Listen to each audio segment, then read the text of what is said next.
Hi friends, Assalamu alaikum. നമ്മൾ ഇന്ന് prepare ചെയ്യാൻ പോകുന്നത് ഒരു ഈസി സ്നാക്കും ഒരു സിമ്പിൾ ഡ്രിങ്കും ആണ്. ഞാൻ ഇവിടെ എടുത്തേക്കുന്നത് 2 കിഴങ്ങാണ്. അത് വേവിച്ച് വെച്ചിരിപ്പുണ്ട്. ഒരു മീഡിയം സൈസ് സവോള ചെറുതായി അരിഞ്ഞത്, കുറച്ച് മല്ലിയില, കുറച്ച് കറിവേപ്പില, 2 പച്ചമുളക് ചെറുതായി അരിഞ്ഞത്, ഒരു ബ്രെഡ് പൊടിച്ചത്, 2 ടീസ്പൂൺ മുളക് പൊടി, 1 ടീസ്പൂൺ മല്ലിപ്പൊടി, 1 ടീസ്പൂൺ ചിക്കൻ മസാല, 1 ടീസ്പൂൺ കുരുമുളക് പൊടി, 1 ടീസ്പൂൺ പെരിഞ്ജീരകം, 2 ടീസ്പൂൺ അരിപ്പൊടിയും ആവശ്യത്തിന് ഉപ്പ് ഞാനിവിടെ എടുത്തു വെച്ചിരിപ്പുണ്ട്. നമ്മൾ ആ എടുത്തു വെച്ചിരിക്കുന്ന കിഴങ്ങ് ഞാൻ നന്നായിട്ട് പൊടിച്ച് വെച്ചിരിപ്പുണ്ട്. അതിലേക്ക് സവോള അരിഞ്ഞത് ഇട്ട് കൊടുക്കുക. നന്നായിട്ടൊന്ന് മിക്സ് ചെയ്ത് കൊടുക്കണം.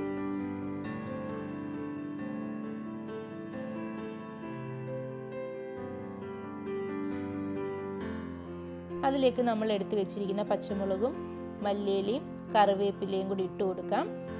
എന്നിട്ട് നന്നായിട്ടൊന്ന് മിക്സ് ചെയ്ത് കൊടുക്കാം.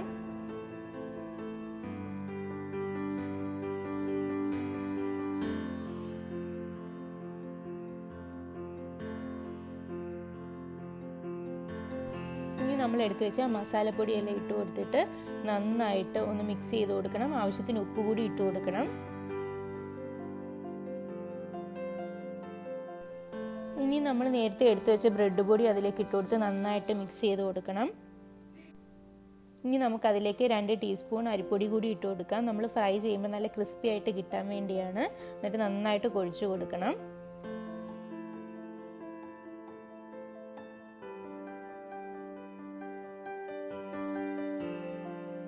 നമുക്ക് ഇഷ്ടമുള്ള ഷേപ്പിൽ അത് മോൾഡ് ചെയ്തെടുക്കാം. ഞാൻ ഈ ഷേപ്പിലാണ് അത് എടുത്തേക്കുന്നത്.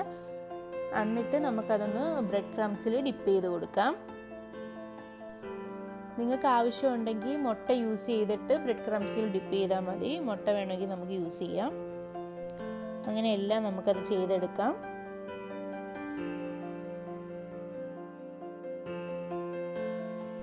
അവിടെ എണ്ണ ചൂടായി വന്നിട്ടുണ്ട്. നമുക്കതിലേക്ക് ഇട്ട് കൊടുക്കാം. എണ്ണ മുങ്ങി കിടക്കണം. പെട്ടെന്ന് നമുക്ക് തയ്യാറാക്കാൻ പറ്റിയൊരു സ്നാക്കാണിത്.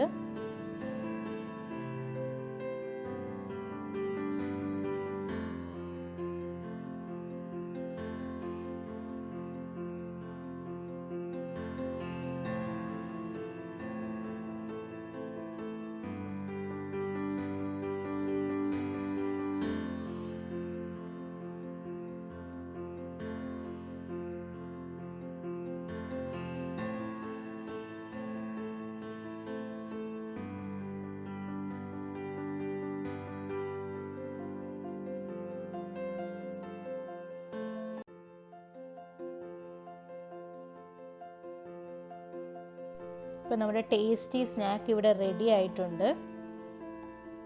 ഇനി നമ്മൾ ഡ്രിങ്ക് തയ്യാറാക്കുന്നത് എങ്ങനെയാണെന്ന് നമുക്ക് നോക്കാം.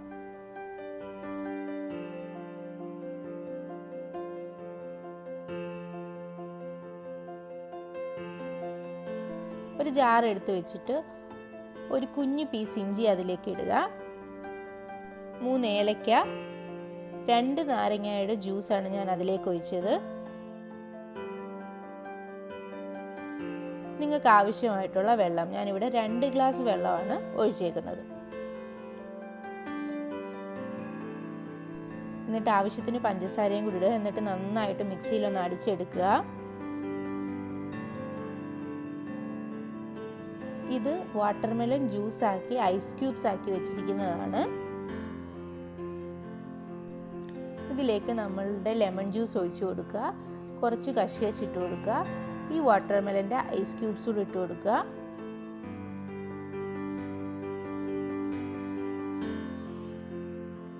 നമ്മുടെ ജ്യൂസ് ഇവിടെ റെഡി ആയിട്ടുണ്ട്. നിങ്ങളെല്ലാവരും ട്രൈ ചെയ്ത് നോക്കണം ഇത് രണ്ടും. നമ്മുടെ ചാനൽ നിങ്ങളെല്ലാവരും ലൈക്ക് ചെയ്യുക, ഷെയർ ചെയ്യുക, സബ്സ്ക്രൈബ് ചെയ്യുക. അടുത്തുള്ള ബെൽ ബട്ടൺ എനേബിൾ ചെയ്യാൻ മറക്കല്ല്. അടുത്തൊരു റെസിപ്പി ആയിട്ട് കാണാം. Take care, by.